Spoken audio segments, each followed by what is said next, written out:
From Shorewood High to the highest court in the land, William Rehnquist's rise was remarkable. Anchored in Midwestern roots, he rose to Chief Justice, shaping the court's course for a generation. He seems to have been thoroughly Milwaukeean for his entire life.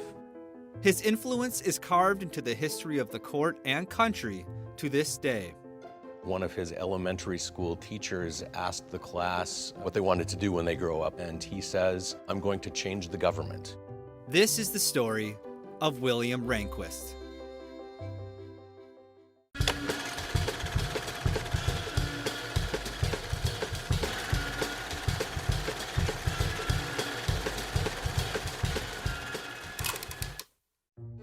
William Rehnquist was born October 1st, 1924, and grew up in Shorewood, Wisconsin, a Milwaukee suburb that at the time was largely conservative.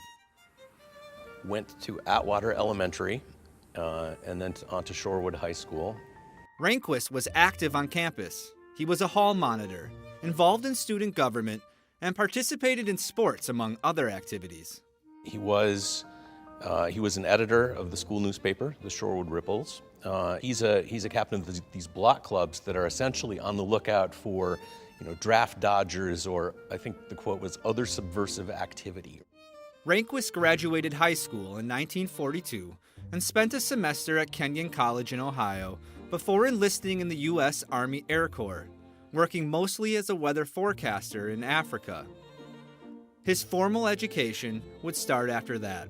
He ends up at Stanford University in California on the GI Bill, graduates with both a bachelor's degree and a master's degree in political science. And so he enrolls in graduate school at Harvard, which he attends for a year, gets a master's degree in government from Harvard, but concludes that Cambridge wasn't to his liking. Rehnquist returned to Stanford to attend law school, where he was editor of the Law Review and became an academic standout, along with another well-known classmate.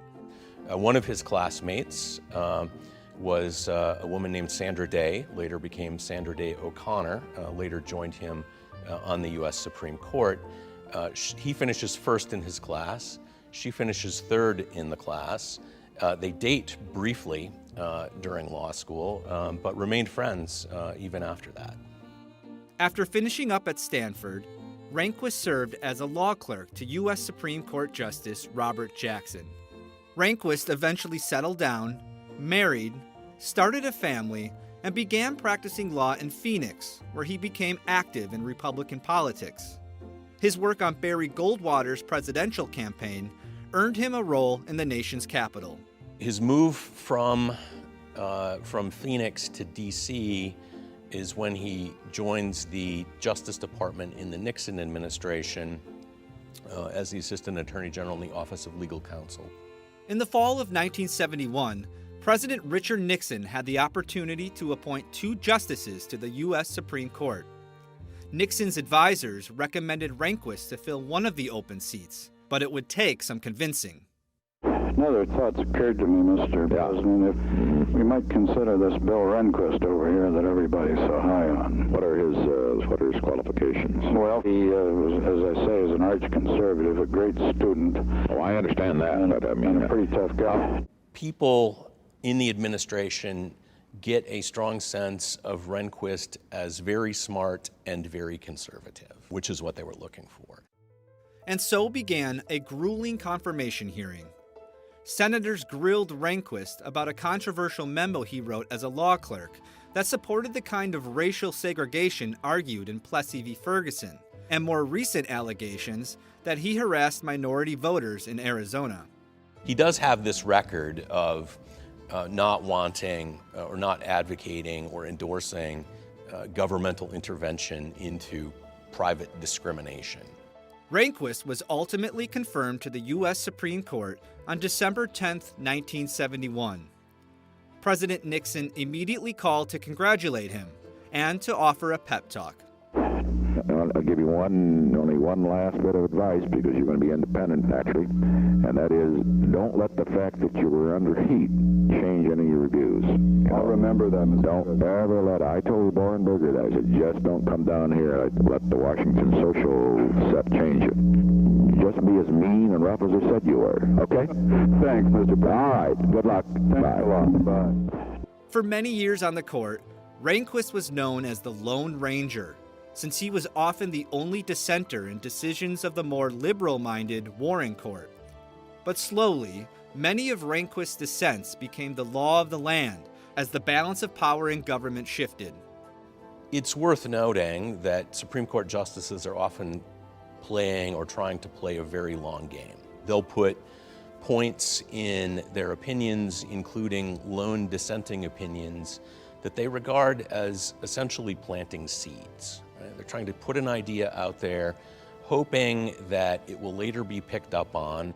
There's perhaps no clearer example of this than his dissent in Roe v. Wade, the 1973 ruling that established a constitutional right to abortion.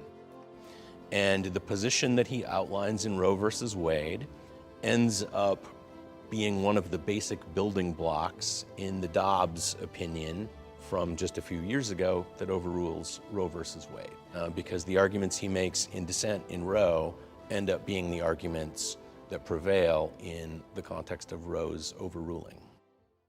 The President has nominated Justice William Hobbs Rehnquist to replace Chief Justice Burger.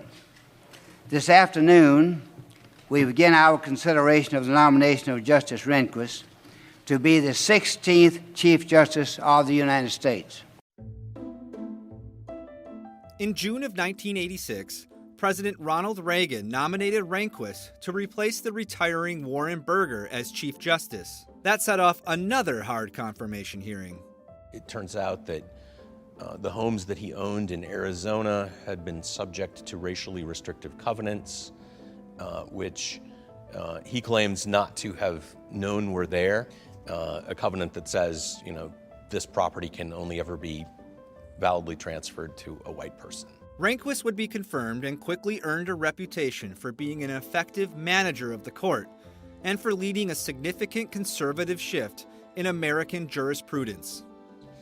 He's conservative in the sense that a consistent thread running throughout his jurisprudence is hostility to broad federal power, that he's attempting, in whatever ways are available to him, to restrict the power of the federal government, restrict the power of Congress to legislate broadly, and in doing so, to preserve more space for states to regulate for themselves. Rehnquist would stay on the bench as Chief Justice for 19 years, presiding over major cases that influence federal power, individual liberties, and election law.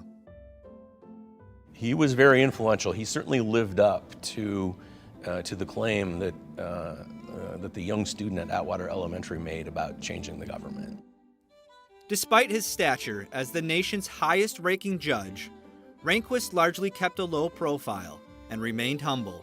He really did just seem to be someone who resisted being anything other than a regular guy. Well, you don't run into people who say they didn't like him. After battling an aggressive form of thyroid cancer that caused him to miss more than 40 oral arguments, William Rehnquist died while still on the job on September 3, 2005. He was 80. His long tenure on the court left an undisputed imprint on American law.